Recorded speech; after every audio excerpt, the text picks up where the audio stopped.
এটা নতুন কিছু নয়।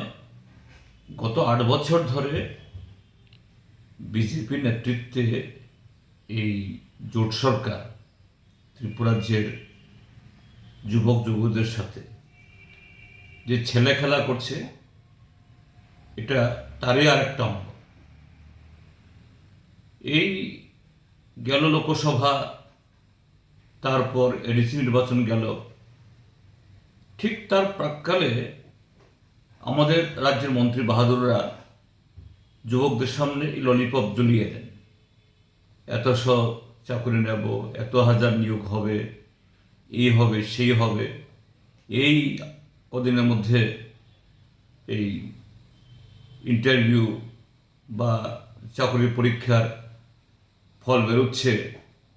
তো এই সমস্ত করে আমাদের রাজ্যের যৌবনের, তাদের যে ইচ্ছা, তাদের আকাঙ্ক্ষা, তাদের স্বপ্ন, তাদের ধৈর্য, এটাকে প্রতিনিয়ত এইভাবেই এরা অপমান করছে, অবহেলা করছে এবং তাদের ধৈর্যের পরীক্ষা নিচ্ছে। যে আবারও এই স্পেশাল এক্সিকিউটিভের এই দরখাস্ত তারা চাইছে, তাহলে আগে যারা এরকমভাবে তারা করলেন, তারা যে ফি জমা দিলেন, গত কয়েক বছর ধরে তারা বহু ঘন্টা, মিনিট, সেকেন্ড খরচ করে, সবাই পাবে না ঠিক আছে,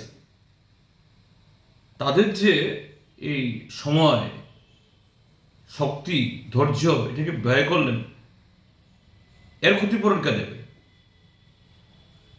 এখন নতুন করে আবার তারা এটা চাইছে, এটা যে নিয়োগ হবে তার গ্যারান্টিটা কি?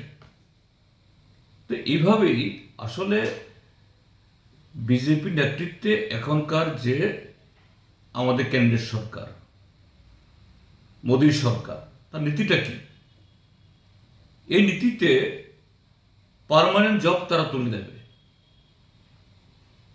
এই দেশে শুধু আউটসোর্সিং থাকবে মালিকদের সুবিধার্থে, কি সরকারি সব বেসরকারি সমস্ত ক্ষেত্রেতে এরকমভাবে ইউজ অ্যান্ড থ্রো,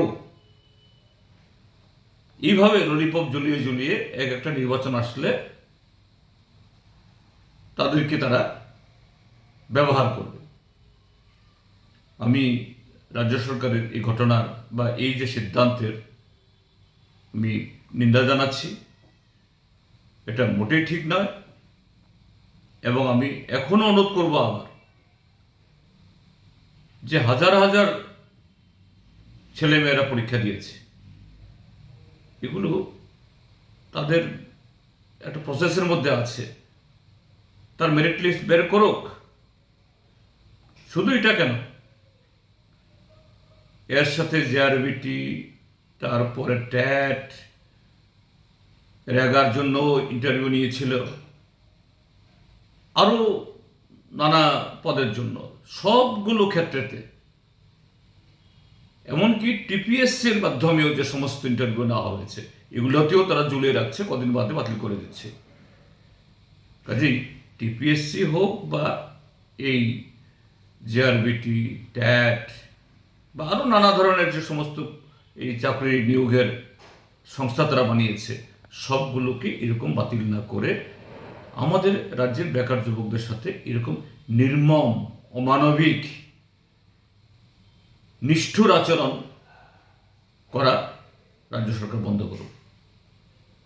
পরিষ্কারভাবে বলো, তারা কত লোক নেবেন, ঠিক ততজনের জন্য ইন্টারভিউ দিন। এইভাবে ইন্টারভিউ দিয়ে যুবকদেরকে হয়রান করা, এটা এক ধরনের কি বলা হয়, অমানবিক, মানুষের সাথে চূড়ান্ত প্রতারণা। এগুলো থেকে রাজ্য সরকার বিরত হোক। এবং এডিসিও দেখছি আমরা, দেখেছি আমরা কদিন আগে, এডিসিতে হাজার হাজার চাকরি হবে, এদেরকে নাচালো, নানাভাবে করলো। হ্যাঁ ঠিক আছে, জিতেছে তারা, ভালো, তারা খুব জলদি নতুন এক্সিকিউটিভ গঠন করুন। কিন্তু কেন এই নির্বাচন চলাকালীন সময়েতেই 120টা, এখন শুনছি 120টা না 200, এটাও বাতিল করা হোক। এডিসির ক্ষেত্রতেও এরকম স্বচ্ছতা বজায় রেখে চাকরি প্রদানের এই পদ্ধতি চালু করা হোক। এটাই হলো এ সম্পর্কে আমার বক্তব্য।